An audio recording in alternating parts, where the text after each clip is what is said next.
they sit down at that computer or they pop open the smartphone, they're looking to feed the grandiosity, and it's very parasitic in what they do, and that's why I call them parasites because that's what they are. Absolutely. I feel a sense of almost unfair anger at these people. And I don't know where it comes from because I'm all for poking fun and messing around and even pranks. But once you it is parasitic. I think of something literally putting its fangs into your normal psyche and hanging on, trying to disrupt any amount of happiness you might experience. And I'd like to hear more about what you think specifically, Doc, about radio show trolls, since that's what a lot of these people that are listening are interested in. But I'd also like to take it broader. And also, I think it's incredibly important that we give people a way to protect themselves, not just against physical threats, but against the maximum amount of protection the law will allow today. Who do they contact if they're being stalked and harassed all the time? We'll talk about that stuff too. What do you think about that, though, Doc? What do you think about the sport trolls versus the vicious trolls? Is that again? There is a continuum, and I know that just like there's a continuum in cyber criminals, and continuum of there's a continuum of all the categories. The categories of eye predators, real quick, are cyber bullies, which are children, cyber stalkers, cyber criminals, online sexual predators, online child pornographers, cyber harassers, internet trolls, and then the worst of the worst in terms of ability to cause pain and anguish and death are cyber terrorists. They are the categories of eye predator. And as I said, eye predator is a global construct that includes all of them. What it comes down to is essentially, I could have saved myself all this time. It's essentially anybody who uses cyberspace and information technology to harm, exploit, or steal from others. That's what an eye predator is. Now, after I wrote I Predator, which I'm starting to learn, unfortunately, more and more, it's called I Predator Bridge, which is a subconstruct. And that, to me, unfortunately, that's a greater mass than your I Predator, where your I Predator is driven by criminal, deviant, or perverted uh, evil, if I may. I'm not religious, but I'll just say evil modus operandi drives. That is your eye predator. They make criteria for the criminal or the deviant.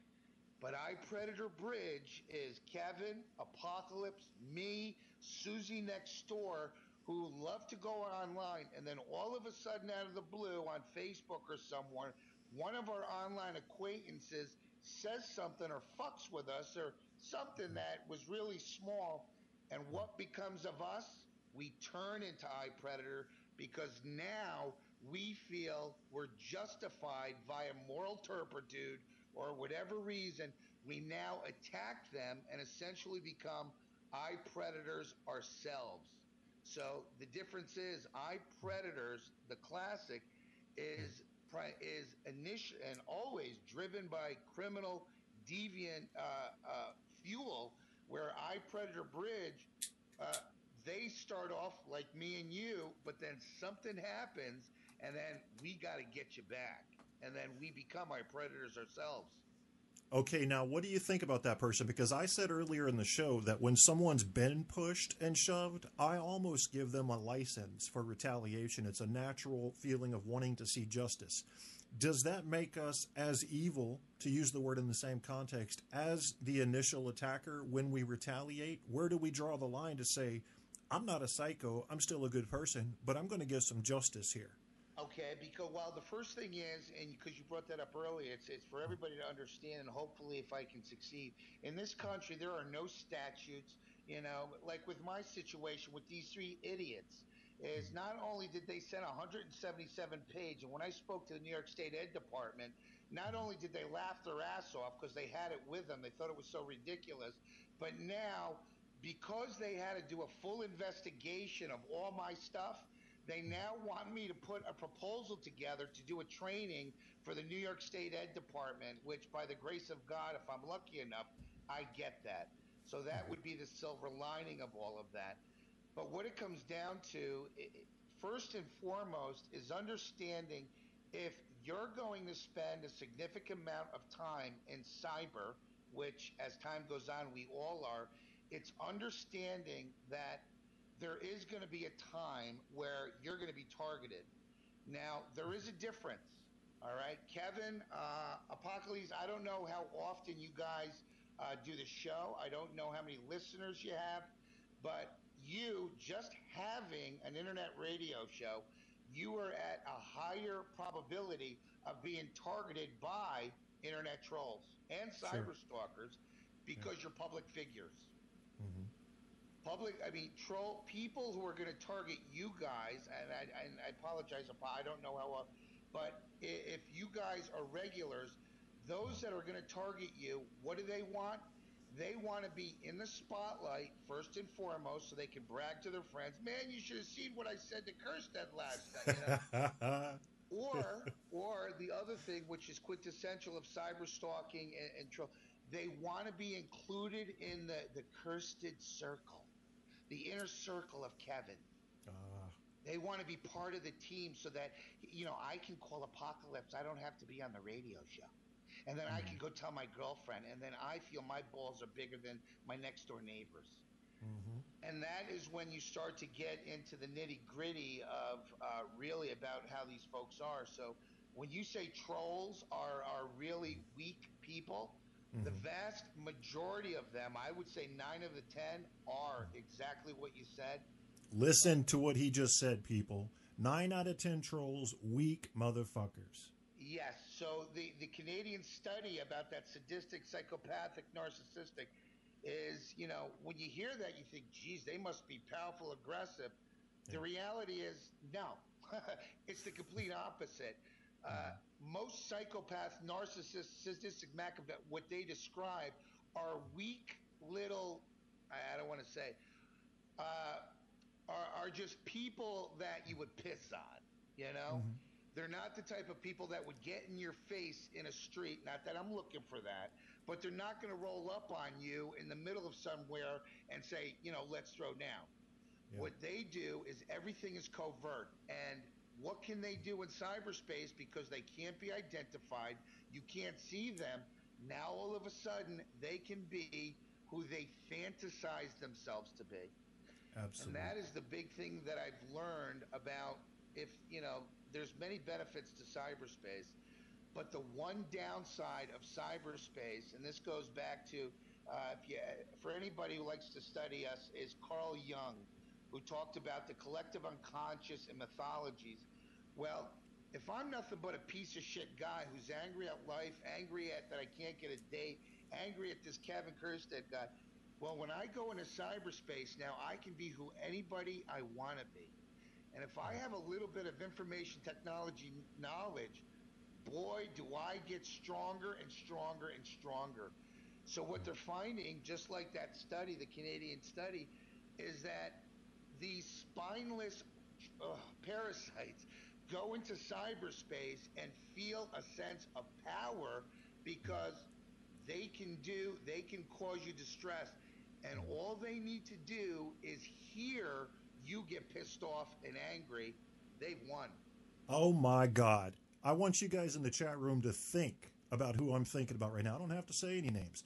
They're spineless parasites. If they can piss you off, they have their victory because they've absorbed your soul, so to speak. What can we do about these people once they organize a campaign against us, Doc? Well, right now it kind of is there for some time for about 3 years because I even is I don't know for your listeners and you there was this term called "Don't feed the trolls." Have you ever heard that? Yes. Hmm. Yeah, that used to be the big thing. Don't feed the trolls. Where today, it's if somebody asked me, I would say it depends. Because there are some trolls that if you don't feed them, if you don't confront them, that only lights them, fuels them even more. Yeah. Because for what I'm learning, and as I said, there's many different types of trolls. For some trolls, it's more the challenge. So if now you're not writing back, you're not telling them to go fuck themselves, you're not involving, that's only more of a challenge for them. Yeah. So the first thing is trying your best to understand what type of troll it is. But presently, I would say that the initial reaction is to do nothing other than sit back and collect data to see what they're doing. But while you're sitting back doing nothing, in the background, you're doing something. You're starting to put together a profile for a counterattack as best as you can. Yeah. Can you tell us a little bit more, to the extent that you're comfortable speaking about it, about this issue you had with this show that essentially came after you? And I think, just from what I've seen so far, they came after you because the spotlight you were shining burned them a little bit extra. Is that accurate? I don't know. I mean, I can only fantasize and say I hope it was. I hope that was the modus operandi. But you know, I'm a humble person, so I don't go there. To me, you know, it was. It's still to this day when I think about it, it's odd, you know, because I spent 3 years volunteering my time, you know, with Late Night in the Midlands. It's called L&M Radio Network. Google them and then go to images. You'll see all my educational images. But I got to the point where I stopped volunteering for, his name's Michael Vera. It's a small internet radio show. I stopped volunteering because this is back in August, is one of his listeners had donated money to keep the show on, and I had created an image for him to put in an image slider, and then I wrote him an email to say, give her a shout out, you know, during your show, because it's a 3-hour show. Well, not only did he pull the images that I made thanking her, not even using her real name, using her username, but he didn't mention her name at all. So after he did that, I wrote him and basically, you know, said thank you, but no thank you, I'm done. And that's when it all started. And August 28th and 29th, he did 2 Spreaker shows, 3 hours, where he literally trashed me. Now, you put that's 6 hours, where one of them, he read my entire email. I couldn't call in to defend myself, and literally tagged my name on those shows. Not that they ever showed up in the search results, but I then went to say, dude, could you just remove those, please? And he refused. It wasn't until I got his website shut down, I got those shows deleted, and a couple of other things I got taken care of, that he acquiesced. And then his 2 oddball friends from Hawaii, these are a couple. The dentist guy is 61. The younger woman is in her 40s. That is when it took on a role of its own, to where they sent that information to the New York State Education Department, which was bizarre. The host, Michael Vera, I busted that he had created, and I'm not homophobic, whatever jerks your string, I mean, but I'm straight heterosexual Italian, is that he posted in a classified, it's called, Craigslist here. I don't know if you guys know about Craigslist, but in the mail to mail section, that Dr. Michael Nuccitelli was looking for a blowjob from an 18-year-old boy. What kind of clowns do that? Now, let me ask you this, Doc. I'm going to play devil's advocate here, okay? I'm a critical thinker. I want to trust your expertise and your classical education in my favorite field, psychology. How do I know that this battle that you found yourself in hasn't twisted you a bit, turned you into a warrior that has walked a little bit away from professionalism? Can I be sure about that? Well, because for me, not that I'd expected that they were going to do it, but I knew not that I left psychology, but I've left the field of being a mental health, you know, and I knew by what I call it, not to sound macabre, because it's one of the terms, I knew, and I say this to people, is that when you walk into the dark side of cyberspace, the dark side of everything, you have to understand that you are going to be faced with the dark side yourself. So I knew, even when I started, that it was only a matter of time before what I call get tagged. And I got tagged. It just happened to be them. So when it happened, I felt as if how do I